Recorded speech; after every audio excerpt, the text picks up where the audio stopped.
ဒီနေ့ sharing လုပ်ပေးမယ့်အကြောင်းအရာလေးကတော့ architecture animation တွေပြုလုပ်တဲ့အခါကျရင်မဖြစ်မနေသိထားမယ်ဒီ camera movement တွေအကြောင်းပေါ့နော်အဲ့ဒါတွေကိုကျွန်တော်တို့ sharing လုပ်ပေးမှာဖြစ်ပါတယ်အဲ့တော့ဒီလို basic camera movement တွေသိသွားပြီဆိုရင်ဒီ animation project တွေလုပ်တဲ့အခါကျရင်ပို့ပြီးတော့ cinematic ပိုဆန်သွားတာပေါ့နော်ပြတဲ့အခါကျရင် professional ကြပို့ပြလို့ရမယ်ကြည့်တဲ့လူကလည်းပို့ပြီးတော့အဆင်ပြေမယ်ပေါ့နော်အဲ့တော့အရင်ဆုံးကသိထားမယ့်ဟာက dolly camera movement ပေါ့နော်အဲ့တော့ dolly camera movement ကကြတော့ဘာလဲဆိုရင် camera ကဒီသူ့ရဲ့လက်ရှိတည်နေရနေအရှိသို့မဟုတ်အနောက်ဘက်ကိုရွှေ့ရှားနေတဲ့ပုံစံဖြစ်တယ်အဲ့တော့အခုတို့ဒီမှာကြည့်မယ်ဆိုရင် camera ကဒီမှာဘလို့ဒီမှာရှိနေပေါ့နော်ဒီနေရာမှာရှိနေတယ်အဲ့ဒါမှသူကဒီလိုမျိုးအရှိတိုးသွားတယ်ပေါ့နော်ဒီလိုရှေ့တိုးသွားတယ်ပေါ့အဲ့တော့ dolly ကိုကြည့်မယ်ဆိုရင် camera ဒီအရှေ့ကိုရွှေ့သွားတယ်ဒါမှမဟုတ်နောက်ကိုဆုပ်သွားတယ်ပေါ့နော်အဲ့တော့ဒီဟာကိုကျွန်တော်တို့ dolly camera movement လို့ခေါ်ပါတယ်နောက်တစ်ခုကတော့ zoom ပေါ့နော်အဲ့တော့ zoom ကတော့သူက camera ကတကယ်ကြီးရွှေ့တာမဟုတ်ဘဲနဲ့ camera ကဒီနားမှာပဲထားတာပြီးသွားရင်သူကဘာကိုကစားတာလဲဆိုရင်ဒီ lens ကိုပေါ့နော်ကျွန်တော် focal length ကိုကစားလိုက်တာအဲ့တော့ဆိုပါတော့ဒီမှာဆိုရင်ဒီလိုမျိုး zoom ဆွဲလိုက်တဲ့သဘောပဲအဲ့တော့သူ့ရဲ့ movement ကဒီလိုမျိုးဖြစ်မယ်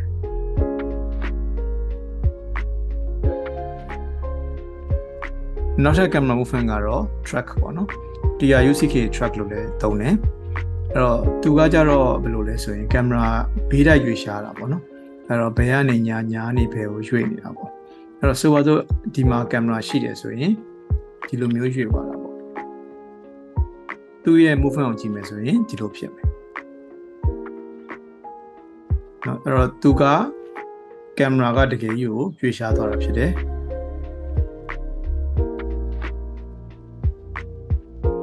အဲ့တော့နောက်ထပ်ကင်မရာ movement ကကြတော့ pan အဲ့တော့ pan ကကြတော့ခုနကဒီ track နဲ့နည်းနည်းဆင်တယ်ပေါ့နော်ဒါပေမဲ့သူကဘာလဲဆိုရင် pan မှာကြတော့သူကကင်မရာဒီလုံးဝကိုမရွှေ့ဘူးကင်မရာရဲ့တည်နေရာကဒီနားပဲဒါပေမဲ့သူကကင်မရာကိုလှည့်လိုက်တဲ့သဘောပေါ့နော်အဲ့တော့ဆိုပါတော့ဒီမှာကင်မရာရှိတယ်ဆိုရင်ဒီလိုမျိုးလှည့်လိုက်တာကင်မရာဒီဘက်ကိုကောက်လှည့်လိုက်တာဘယ်တော့မှညာပေါ့နော်ကောက်လှည့်လိုက်တာအဲ့တော့သူ့ရဲ့ရွှေ့ရှားမှုကဒီလိုဖြစ်နေတယ်အဲ့တော့သဘောက track နဲ့ pan နဲ့ကြတော့နည်းနည်းလေး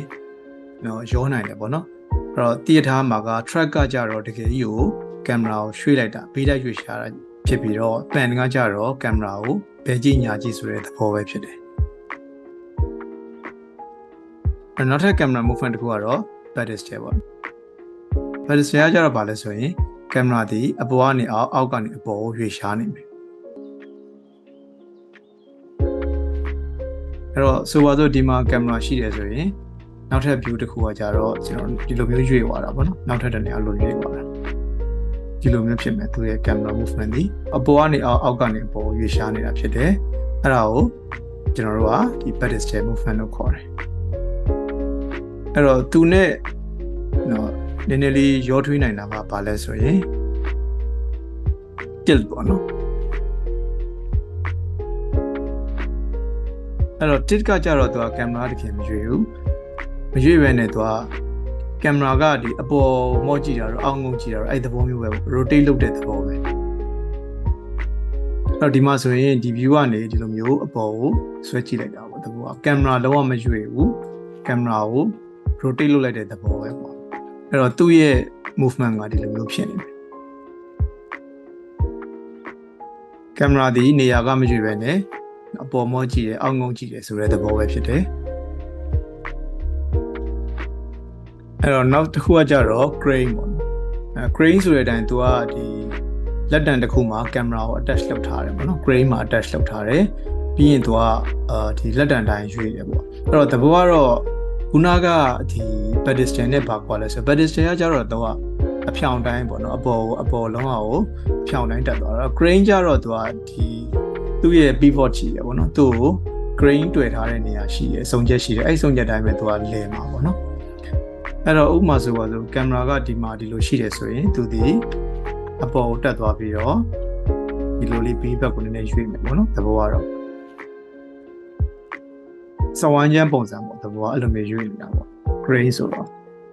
အဲ့တော့သူ့ရဲ့ movement ကိုကြည့်မယ်ဆိုရင်သူကဒီလိုမျိုးဖြစ်နေ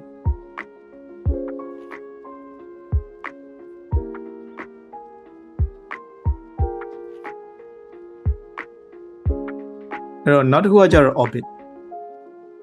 orbit ကကြတော့သူကဘာလဲဆိုရင်ဒီသူ focus လုပ်ထားတဲ့ object ပေါ့နော်အရာဝတ္ထုကိုသူကဗဟိုပြုတ်ပြီးတော့360လဲတာပေါ့အဲ့တော့ orbit ဆိုတိုင်းနဲ့360အပြည့်တော့လဲစရာတော့မလိုဘူးပေါ့အဲ့တော့ဥပမာဆိုတော့ဒီမှာဆိုရင်ဒီသတင်းစာကို focus လုပ်ထားတယ်ပေါ့နော်ပြီးသွားရင်အဲ့ဒီသတင်းစာကိုကျွန်တော်တို့ focus လုပ်ပြီးတော့လိုမျိုး rotate လုပ်မယ်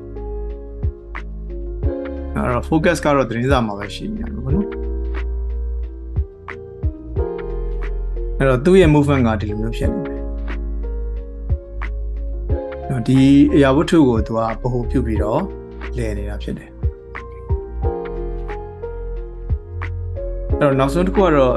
rack focus ပေါ့နော်အဲ့တော့ rack focus မှာကျတော့ကင်မရာကလုံးဝအငြိမ်ပဲသူကဘာကိုကစားရလဲဆိုရင်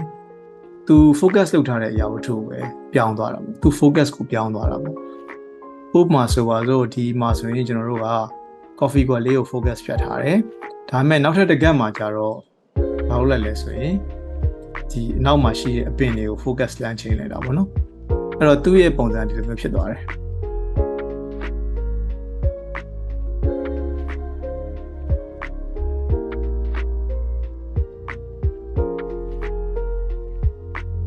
အဲ့တော့အခု sharing လုပ်ပေးခဲ့တာကတော့ဒီ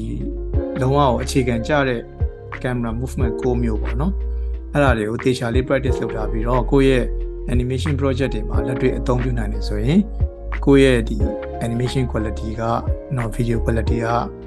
level တစ်ခုကိုရောက်လာမှာဖြစ်ပါတယ်